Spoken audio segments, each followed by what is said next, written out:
Nous allons pouvoir commencer avec la première intervention de Madame Monique Selim, qui est anthropologue. Le regard anthropologique paraît assez essentiel par rapport à ce thème. Et elle est directrice de recherche à l'Institut de recherche pour le développement, co-auteur donc d'ouvrages qui seront certainement présentés tout à l'heure, notamment le dernier qui... Il y en a un autre qui est en train de paraître. Il est paru, bon. Donc, je vous laisserai le soin de l'annoncer. À quoi et comment dépenser son argent. Voilà, donc je vous laisse la parole. Donc j'ai intitulé mon propos « De quoi l'argent est-il le nom ?» pour signifier un peu une interrogation décalée par rapport aux problématiques auxquelles sans doute vous êtes familières. Et donc je vais vous emmener un peu dans un périple qui va passer par multiples détours, et entre autres des détours d'autres sociétés qui ont traité l'argent d'une autre manière. Alors je commencerai par rappeler en fait ce que Sartre disait de l'argent. L'argent n'a pas d'idée. C'est une phrase qui est prononcée dans la pièce de théâtre Nekrassov, qui est une pièce de théâtre de Sartre peu connue, qui de fait n'a eu guère de succès et n'a eu que quelques représentations.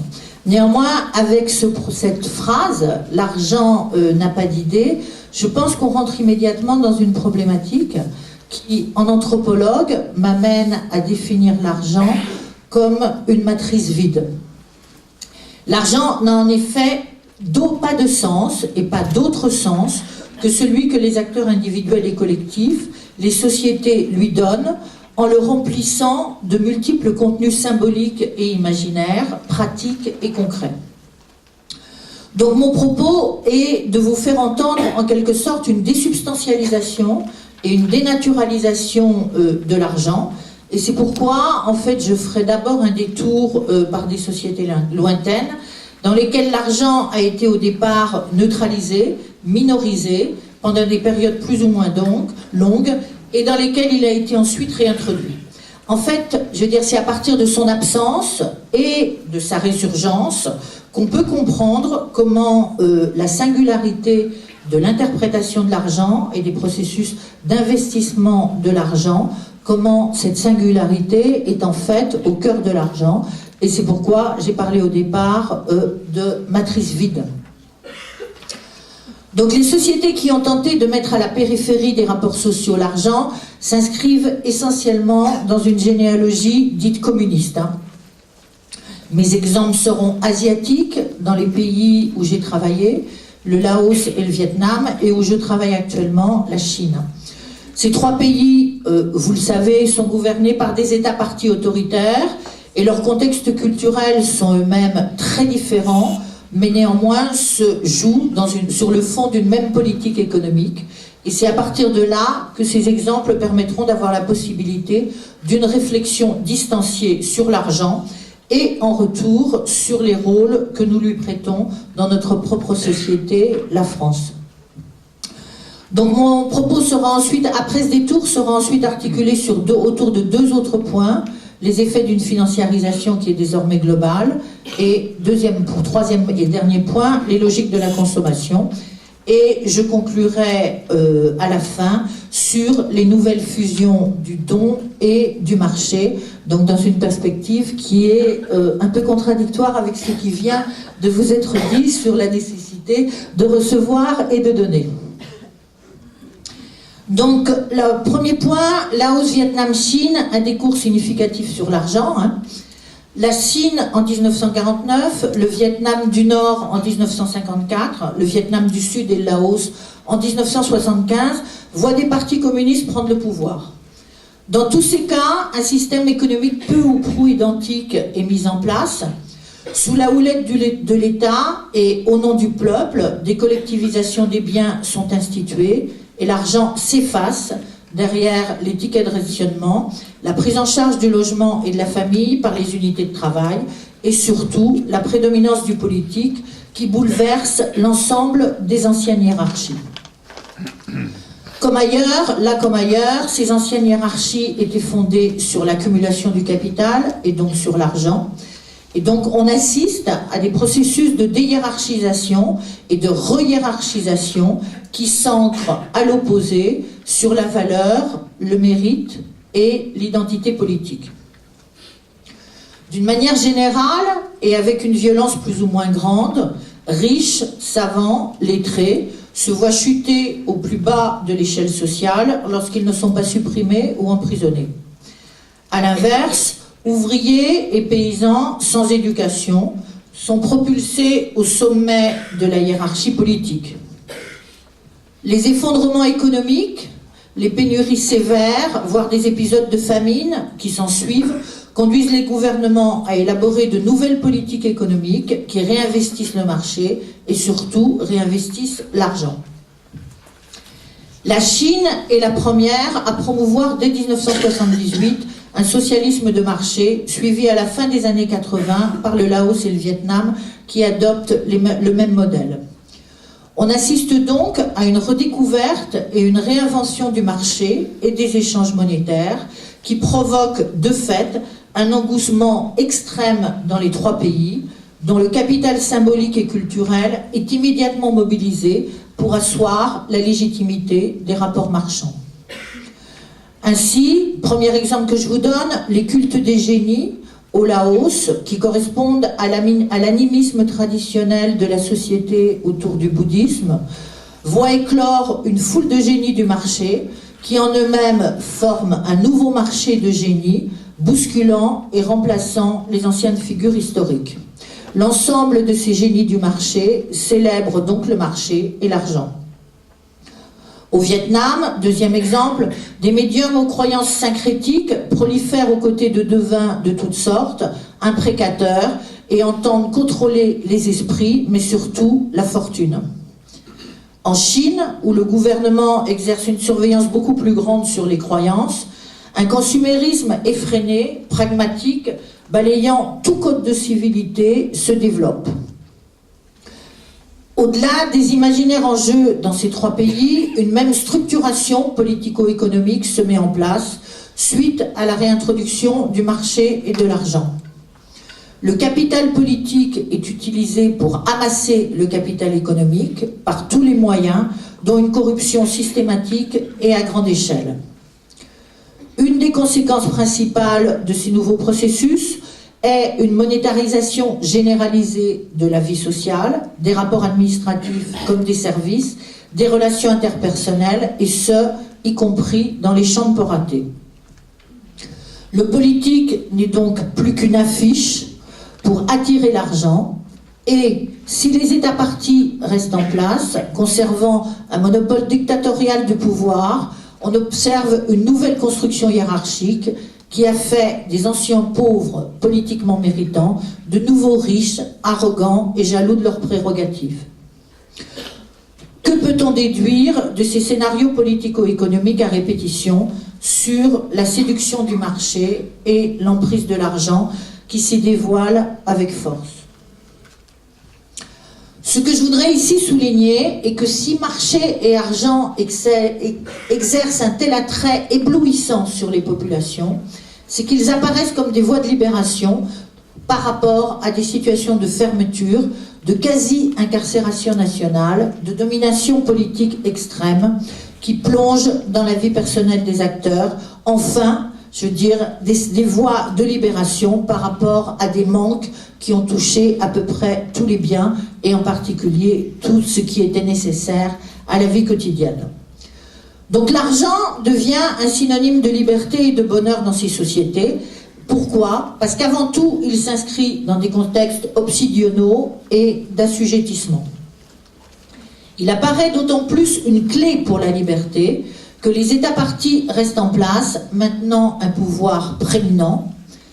Et si je vous ai fait faire ce détour, qui en fait pourrait être interprété à l'inverse, sur la valeur et la domination extraordinaire de l'argent, c'est pour vous amener à réfléchir sur une toute autre conclusion paradoxale, c'est que dans ces trois exemples, il n'y a là nul rôle ontologique de l'argent, mais plutôt une signification qui est liée à une conjoncture très déterminée.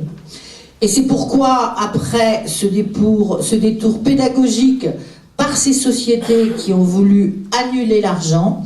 J'en viens maintenant à la configuration actuelle globale, qui a conduit précisément ces États partis communistes à opérer une conversion massive vers le marché et à s'inscrire dans les échanges mondiaux et donc dans une globalisation qui est une globalisation avant tout financière. Donc mon deuxième point sera consacré aux effets de cette financiarisation et de cette globalisation financière. Première chose, depuis la chute de l'URSS, la fin de la bipartition politique du monde, la conversion donc de ces derniers États partis communistes à un capitalisme de plus en plus financier, des processus de globalisation sont en marche de manière accélérée et transforment profondément le capitalisme lui-même, au point que d'aucuns parmi les économistes parlent de post-capitalisme, sans néanmoins préciser ce qui serait au fond de cette nouvelle notion.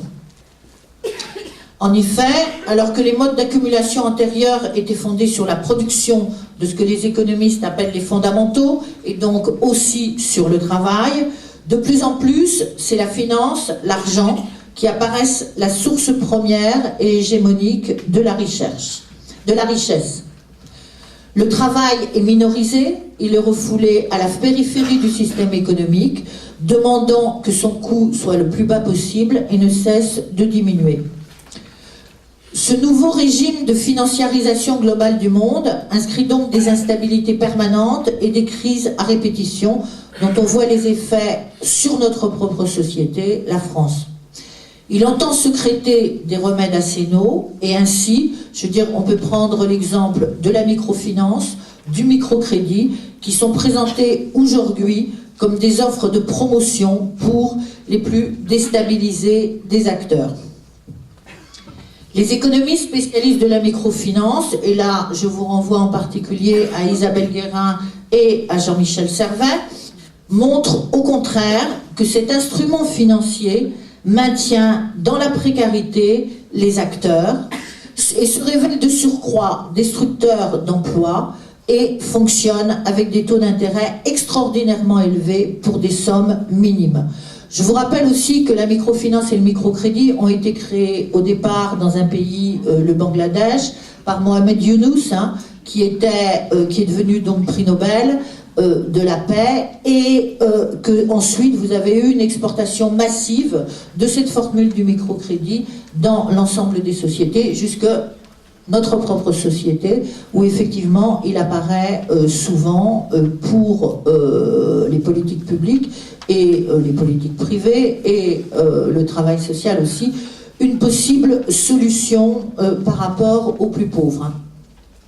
Ce que je voudrais souligner là, c'est que loin d'être une source de ce qu'on appelle l'empowerment actuellement, qui est une notion parfaitement mythique et mystificatrice, de réalisation de soi pour les individus, le microcrédit se présente au contraire comme une réelle manipulation, une mystification et un mythe d'autant plus entretenu que la nouvelle économie financière a découvert que les pauvres constituaient une niche de marché énorme et juteuse.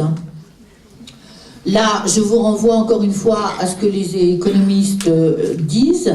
Donc, cette conviction, qui est dénommée BOP, pour Bottom of the Pyramid, est largement expliquée, chiffre à l'appui, par les économistes, et permet de saisir que l'augmentation des inégalités monétaires est consubstantielle au régime de financiarisation globalisée.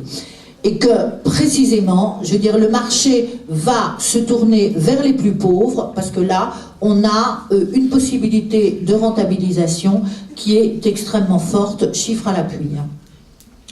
Donc derrière, ce sur quoi je voudrais insister, c'est que derrière les aides promises se profilent donc des nécessités structurelles qui maintiennent les plus démunis dans leur situation de précarité, dans leur situation de pauvreté et surtout à la périphérie des emplois qui sont de plus en plus détruits.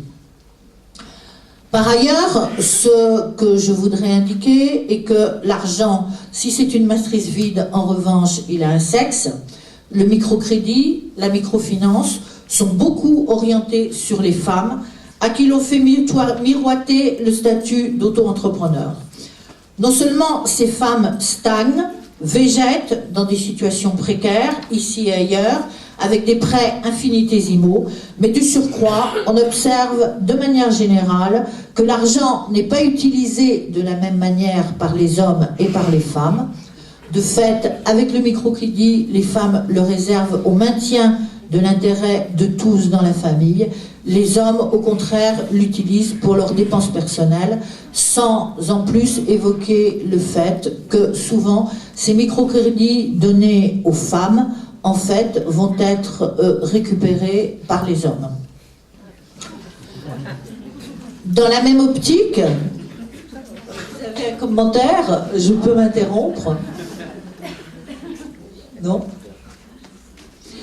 Dans la même optique, on constate que l'argent des femmes migrantes envoyées à leur famille restée au pays sert aux hommes à élever leur statut dans les hiérarchies sociales par la construction de maisons et l'achat de biens ostentatoires. Et corollairement, sur la base d'études faites dans les villages du Bangladesh, pays sur lequel j'ai travaillé moi-même pendant plusieurs années, et sur lequel je continue à écrire aujourd'hui parce que son histoire est tout à fait passionnante et que c'est un laboratoire d'expérimentation pour le monde entier. Donc, dans des villages du Bangladesh, ces mêmes hommes ferment les yeux sur la prostitution de leurs épouses dans les Émirats, dès lors que les rentrées d'argent sont hautes et régulières et permettent donc d'investir dans le village. Là, je vous renvoie aux travaux d'une collègue canadienne qui s'appelle Thérèse Blanchet et qui avait travaillé sur ces cas de femmes migrantes en travaillant aussi donc sur les villages de leurs maris restés dans le pays.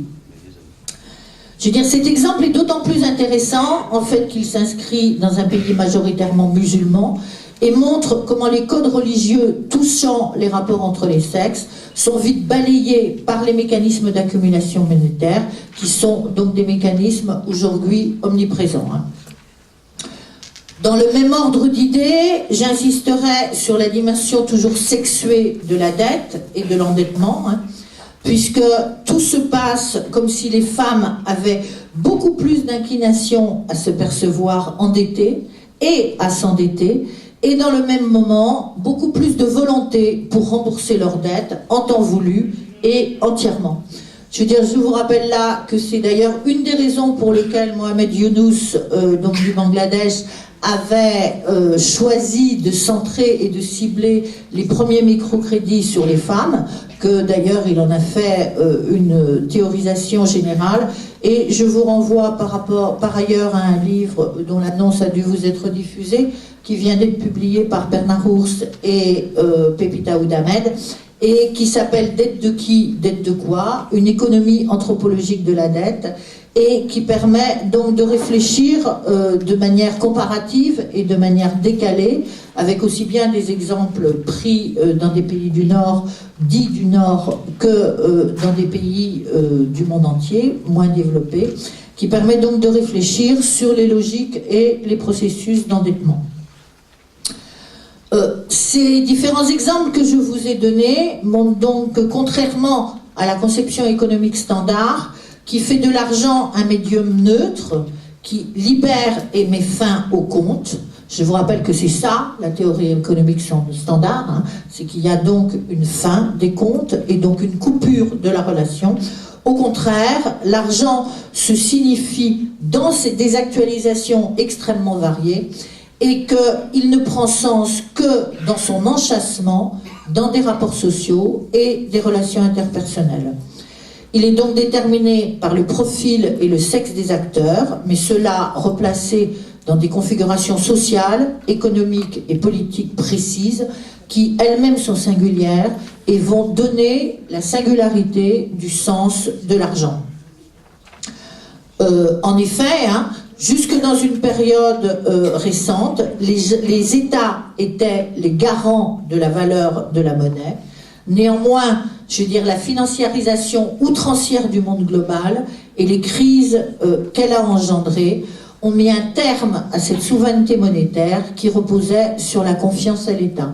Je vous renvoie là aux travaux de l'économiste André Orléans, qui montre et qui tente, avec d'autres économistes qui font partie donc, de l'association que vous allez trouver sur le net, les économistes atterrés, qui tentent donc d'essayer de penser des voies pour régénérer une confiance dans l'État et donc une confiance dans l'argent, dans la monnaie et dans la souveraineté monétaire.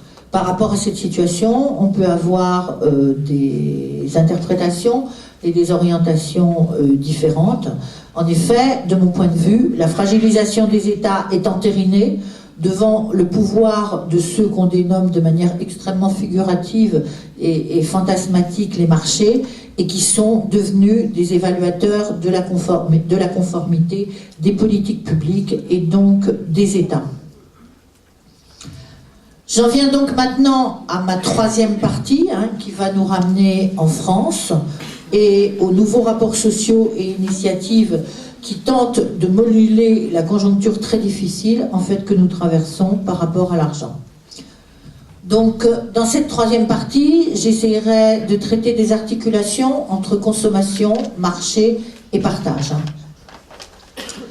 Ce qu'on constate aujourd'hui, c'est que partout dans le monde, la consommation, qui est devenue une dépense d'argent, a acquis un rôle hégémonique, finalement, quels que soient les pays et surtout, quelles que soient les cultures et le capital symbolique dont disposent ces sociétés. Cette consommation est devenue un indicateur de statut et elle a maintenant une fonction identitaire complète et hégémonique.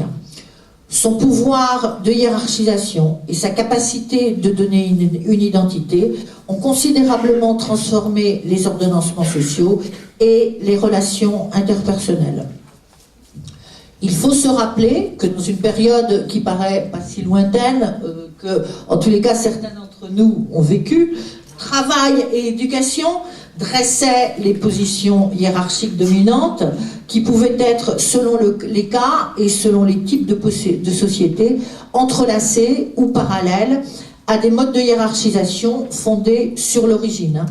On a le cas dans la France de la noblesse et de la bourgeoisie, dont pourtant les influences se sont énormément amoindries. La caste en Inde reste en revanche un statut déterminant, néanmoins auquel s'est ajouté de manière absolument ostentatoire un pouvoir énorme de la consommation. L'importance de la consommation a donc non seulement minimalisé les logiques de l'origine, mais elle a aussi beaucoup diminué celle des États et du politique. Finalement, on peut dire que la citoyenneté est devenue plus économique que politique et nationale. Et même si les modes et les pratiques de la consommation varient selon les situations culturelles et les situations religieuses, ce qui reste majeur est la consommation elle-même, la dépense, la capacité de dépense qui rayonne. On assiste et on observe donc un extraordinaire envahissement de l'argent, absolument partout et dans tous les champs sociaux. Cet envahissement de l'argent marque les étapes de la vie, de la naissance au mariage à la mort.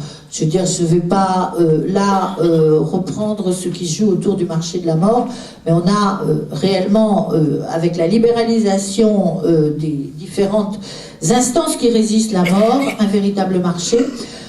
Cet extraordinaire envahissement de l'argent s'observe, il structure aussi l'ensemble des fêtes religieuses de toute nature, qu'il s'agisse des relations monothéistes, catholicisme, islam ou judaïsme, que des religions polythéistes ou des animismes.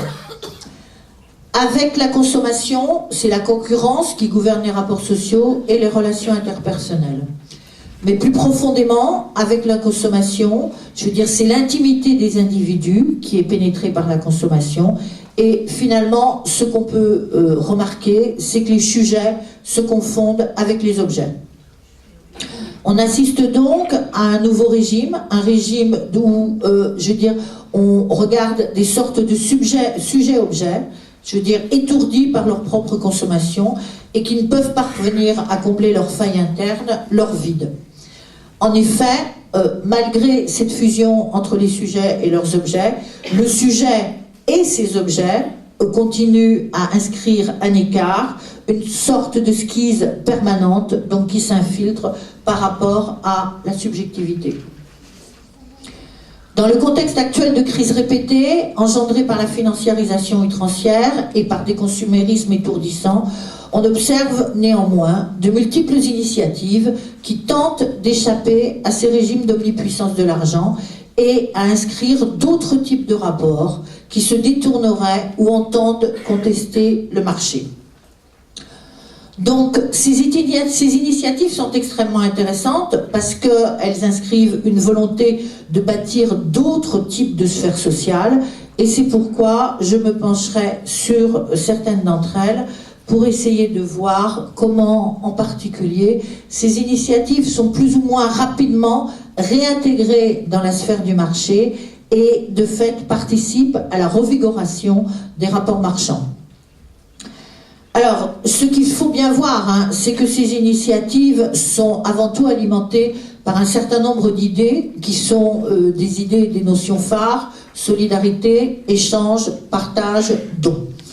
Ces idées, vous les voyez tous les jours mises en place dans la publicité, un peu partout. Vous êtes continuellement sollicités pour donner, partager, échanger et être solidaire. La publicisation de ces notions est extrêmement forte et elle se présente comme une perspective finalement pour remédier aux effets les plus destructeurs de la financiarisation globale. On a donc là des processus de moralisation du capitalisme qui d'ailleurs est devenu un slogan, et on peut se demander, et on peut même, de mon point de vue, affirmer que ces modes de moralisation du capitalisme rentrent en fait dans un surcroît d'efficacité imaginaire de ce nouveau capitalisme financiarisé. J'en prendrai un premier exemple, qui est celui du don, dont l'éloge est aujourd'hui omniprésente. L'appel au don est partout pour sauver un enfant, un malade, un vieux, un pays, ici, ailleurs. Et maintenant est aussi une affaire d'entreprise, avec les salariés, les chiffres d'affaires, etc. Je veux dire, on a des techniques qui sont extrêmement connues et qui sont d'ailleurs des objets et des causes d'entreprise.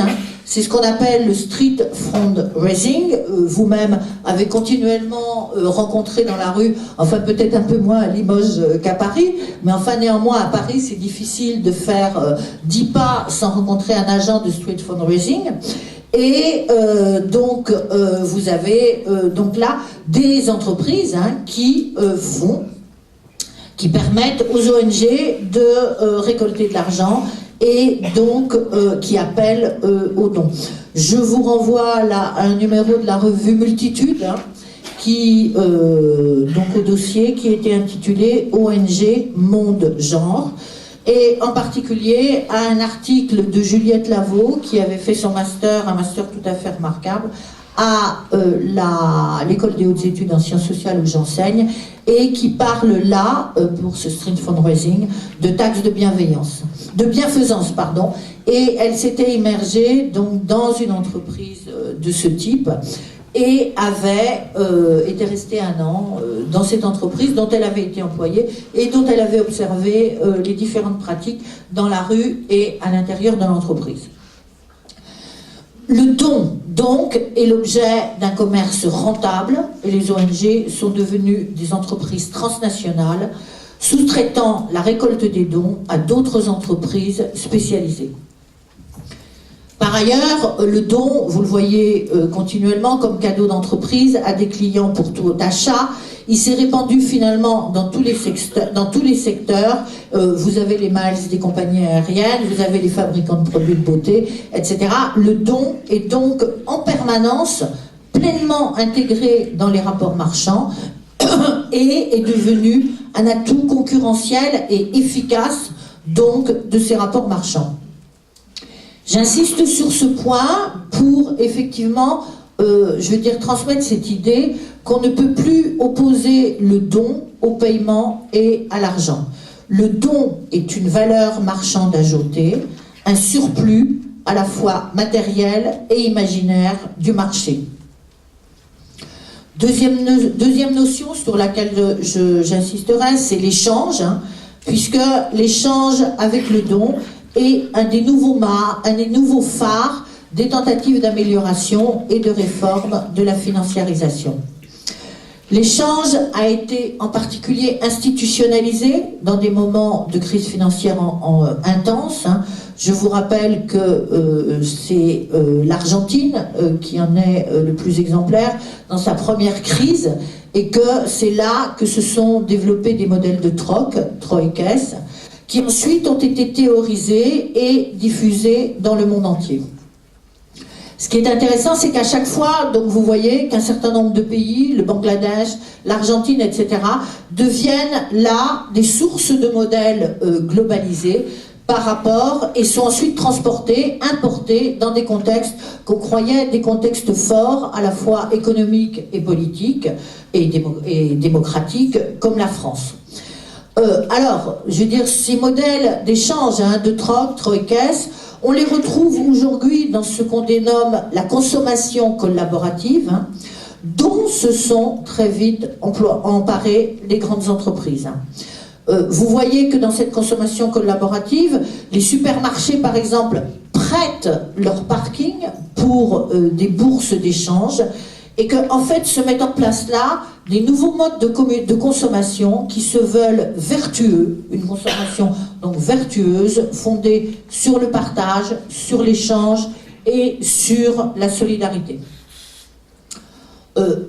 Ceci m'amène directement à ce qu'on appelle l'économie sociale et solidaire, hein, qui entend réinvestir les bénéfices d'une entreprise économique dans une nouvelle entreprise solidaire. Et là, qui s'initie donc avec Karl Polanyi, auteur de La Grande Transformation, donc qui est un auteur fondamental. Et je vous renvoie là, plutôt que d'aller directement vers Karl Polanyi, je vous renvoie là au dernier livre, en particulier aux travaux d'Isabelle Ihlenkampf, hein, qui est donc à l'Institut de recherche pour le développement, et à ceux aussi d'Isabelle Guérin, toutes les deux ayant beaucoup travaillé sur cette économie sociale et solidaire, et en particulier aussi sur le rôle que les femmes jouent dans cette économie dite sociale et solidaire. Alors, dans la même perspective, hein, vous pouvez constater tous les jours que la gratuité est prônée dans différentes initiatives, hein, pour les transports publics, par exemple, ou encore par des groupes de résidents. Vous avez aujourd'hui des groupes de résidents qui cultivent des légumes dans des bacs en ville et les donnent à qui veut les prendre. Ces légumes sont mis à disposition. Vous avez donc là toute une série d'initiatives qui en fait se situent en contrepartie du marché et néanmoins s'inscrivent en plein dans des rapports marchands, puisque, en fait, aux côtés de ces économies alternatives, sociales et solidaires, qui partent de la base de groupes micro-sociaux, très rapidement se sont développés en plein cœur du secteur capitaliste des reprises de ces thématiques qui sont axées sur des bénévolences. Donc vous avez donc une convergence, hein, entre des initiatives du bas et une reprise par le haut. Vous le savez, ce sont les placements et la finance dite solidaire. C'est aussi ce qu'on appelle le social business, exemplairement institutionnalisé, là encore, au Bangladesh par les multinationales.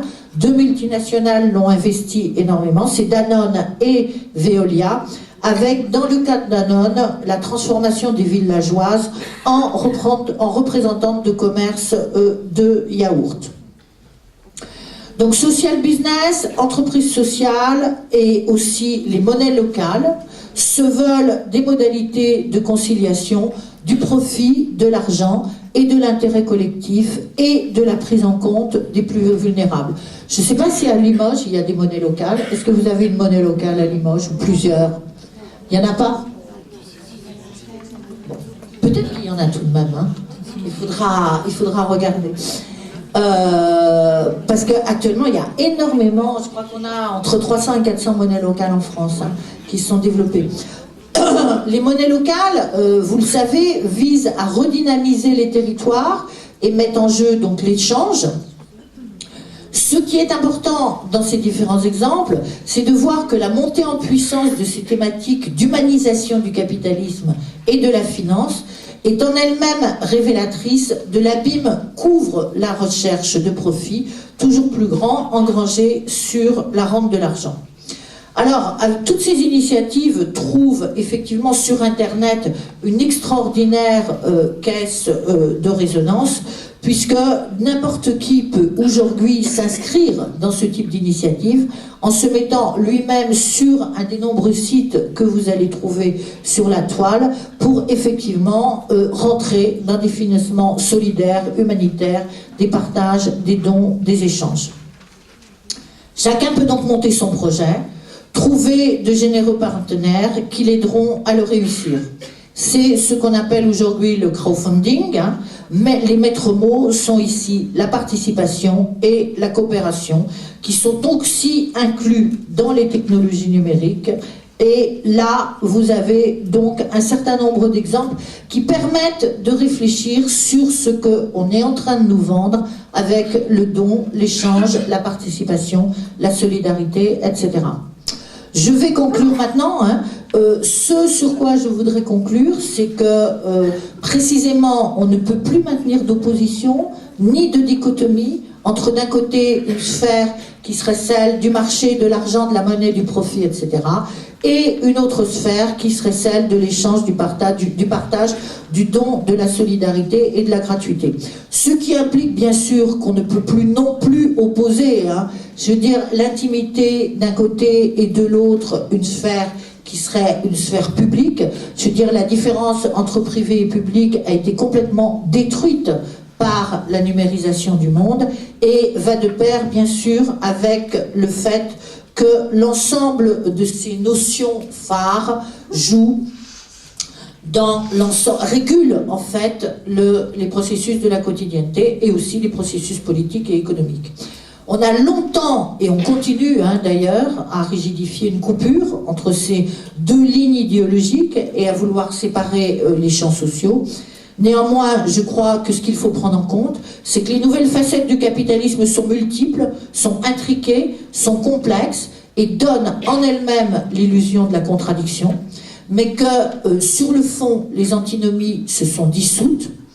L'argent se fait à coup de dons, d'échanges et de gratuité. Quant aux dons et à la solidarité, ils viennent redynamiser et remoraliser le marché. Les limites à ces tropismes sont contenues dans le projet lui-même de faire de la société un marché qui serait totalisant et de croire que le marché peut se confondre avec la société et fonder l'ensemble des rapports sociaux. D'une certaine manière, on peut dire que là, c'est ce que tente actuellement l'expérience de la Chine avec le dernier plénum du comité central du Parti communiste, qui a encore donné plus de force au marché dans les différentes instances économiques, tout en maintenant bien sûr un État-parti extrêmement autoritaire. D'un point de vue anthropologique, ce projet, néanmoins, de confondre la société et le marché, et de faire du marché la base des rapports sociaux, est un projet qui restera fantasmatique, sans vouloir du tout mettre l'anthropologie dans un rôle prophétique, mais tout simplement parce que l'argent, et c'est ce que j'essayais de vous dire, et c'est la ligne principale de mon propos, l'argent n'a le sens que celui qu'une société lui donne. Il ne peut pas créer la société, et la société ne peut pas se réduire à l'argent. L'argent peut constituer l'apparence des liens sociaux, mais l'argent demeure de l'ordre de la contingence, et ce sont les rapports sociaux qui, de fait, confèrent à l'argent son essence. Je vous remercie.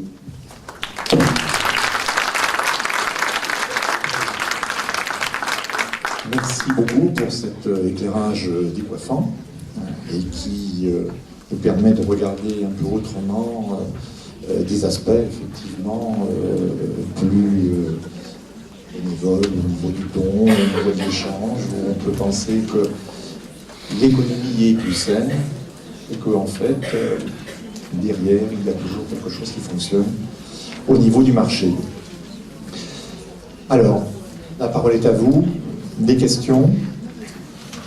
Est-ce que par rapport donc à une monnaie locale, quelqu'un